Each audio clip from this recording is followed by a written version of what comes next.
ಒಂದು ವಿಶೇಷ. ಈ ನಾಡಿಗೆ ಬಹಳ ದೊಡ್ಡ ಕೊಡುಗೆಯನ್ನು ಕೊಟ್ಟಿರ್ತಕ್ಕಂಥ ಬಹಳಷ್ಟು ಮಹನೀಯರನ್ನ ನಾವು ಈ ನಡುವೆ ಕಳ್ಕೊಂಡಿರ್ತಕ್ಕಂಥದ್ದು ನಾವು ನೋಡ್ತೀವಿ.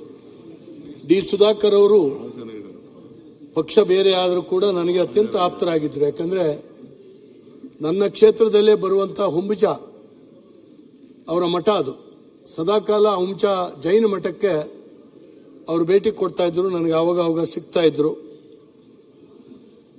ಅತ್ಯಂತ ಒಳ್ಳೆಯ ಒಬ್ಬ ಸಾರ್ವಜನಿಕ ಜೀವನದ ವ್ಯಕ್ತಿ. ಈಗಾಗಲೇ ಅನೇಕರು ಹೇಳಿದ್ದಾರೆ, ಅತ್ಯಂತ ಅಲ್ಪಸಂಖ್ಯಾತರು ಇದ್ದು ಕೂಡ ಅಲ್ಲಿ ಗೆಲ್ಲಬೇಕು 3 ಸಾರಿ ಅಂತ ಹೇಳಿದ್ರೆ ಅವ್ರು ಯಾವ ರೀತಿ ಜನಸಂಪರ್ಕದಲ್ಲಿ ಇದ್ರು ಅನ್ನುವಂಥದ್ದು ನಮ್ಗೆ ಗೊತ್ತಾಗ್ತದೆ. ವೀರಣ್ಣವರು, ವೆಂಕಟರಮಣಪ್ಪನವರು, ಶ್ರೀನಿವಾಸಯ್ಯನವರು ಮತ್ತು ರಾಮಚಂದ್ರೇಗೌಡರು ಅಧ್ಯಕ್ಷರೇ, ಈಗ ರಾಜಕಾರಣದಲ್ಲಿ ಅವಕಾಶವಾದಿತನನೇ ಬಹಳ ಜಾಸ್ತಿ ಆಗ್ತಾ ಇದೆ ಇತ್ತೀಚಿನ ದಿನಗಳಲ್ಲಿ. ಇಂತಹ ಸಂದರ್ಭದಲ್ಲಿ ಸೈದ್ಧಾಂತಿಕವಾದಿಯಾಗಿ ಬದುಕಿದ್ದಂಥ ರಾಮಚಂದ್ರಗೌಡರು ತುಂಬಾ ಎತ್ತರದಲ್ಲಿ ಕಾಣ್ತಾರೆ ನಮಗೆ. ಬಹಳಷ್ಟು ಜನ ರಾಜಕಾರಣದಲ್ಲಿ ಈ ಕಟ್ಟಿಟ್ಟು ಮನೆ, ಮಾಡಿಟ್ಟು ಅಡಿಗೆ, ಊಟ ಮಾಡೋರೆ ಬಹಳ ಜನ.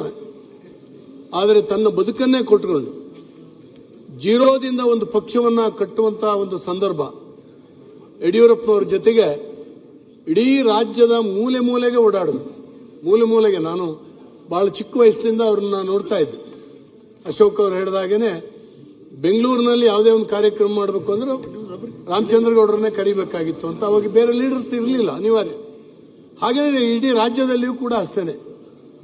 ನಮ್ಗೆ ಅವತ್ತು ಒಕ್ಕಲಿಗರು ಬಹಳ ಜನ ಇಲ್ದಿದ್ದಾಗ ನಮ್ಮ ಜೊತೆಗೆ ರಾಮಚಂದ್ರಗೌಡರ ಮುಖಾನೇ ತಗೊಂಡೋಗಿ ತೋರಿಸೋದು. ಮತ್ತು ಅವರು ಸಿದ್ಧಾಂತವಾದಿಯಾಗಿದ್ದರಿಂದ ಬೇರೆಯವ್ರನ್ನ ಕನ್ವಿನ್ಸ್ ಮಾಡಿ ಪಕ್ಷಕ್ಕೆ ಬರಂಗ್ ಮಾಡ್ತಿದ್ರು. ಅವತ್ತು ಜನಸಂಘ, ಬಿಜೆಪಿ ಅಂದ್ರೆ ನಗಣ್ಯವಾಗಿರ್ತಕ್ಕಂಥ ಒಂದು ಸ್ಥಿತಿನಲ್ಲಿ ಇರಲೇ ಇಲ್ಲ ಬಹಳ ಜನ. ಆ ಸ್ಥಿತಿನಲ್ಲಿ ಕೆಲಸ ಮಾಡೋದು ಬಹಳ ಕಷ್ಟ.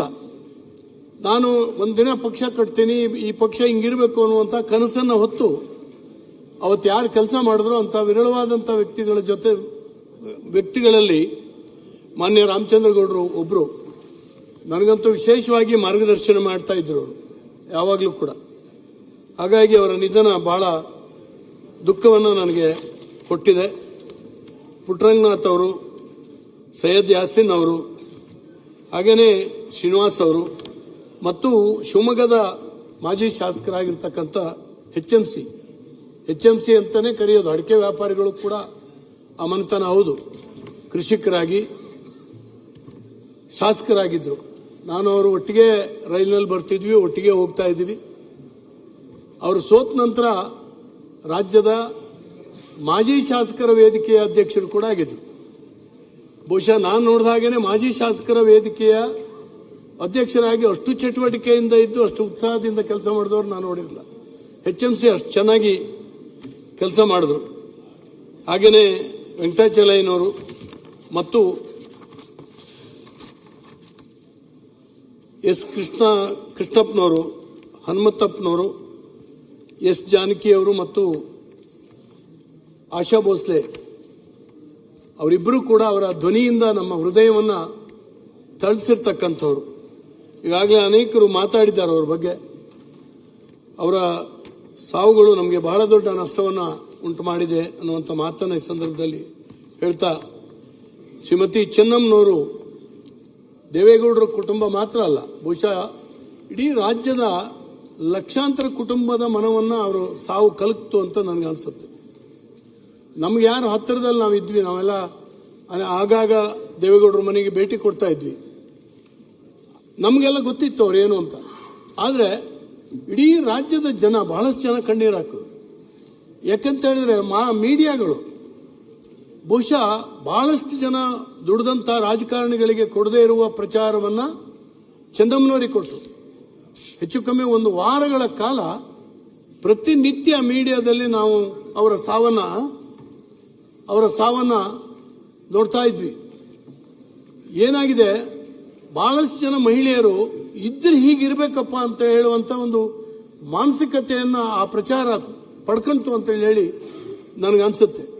ಒಬ್ಬ ರಾಜಕಾರಣಿಯ ಮನೆಯ ಹೆಣ್ಮಗಳು ಹೇಗಿರಬೇಕು, ಮತ್ತೆ ಒಬ್ಬ ಗೃಹಿಣಿಯಾಗಿ ಯಾವ ರೀತಿ ವರ್ತನೆ ಮಾಡಬೇಕು, ಸಾರ್ವಜನಿಕರ ಇದನ್ನು ಗಳಿಸಬೇಕು ಅನ್ನುವಂಥದ್ದನ್ನ ಅವರ ಸಾವು ತೋರಿಸ್ಕೊಡ್ತು ಅಂತ ಹೇಳಿ ನನಗನ್ಸುತ್ತೆ. ಇವರೆಲ್ಲರ ಆತ್ಮಕ್ಕೆ ಸದ್ಗತಿಯನ್ನು ಕರುಣಿಸಲಿ ಅಂತೇಳಿ ಹೇಳಿ ಬೇಡ್ಕೊಂತ ಮತ್ತೊಮ್ಮೆ ತಾವು ತಂದಂಥ ಸಂತಾಪ ಸೂಚಕ ನಿರ್ಣಯಕ್ಕೆ ಬೆಂಬಲವನ್ನು ಸೂಚಿಸಿ ನನ್ನ ಮಾತನ್ನು ಮುಗಿಸ್ತೇನೆ. ದೇವೇಗೌಡರು.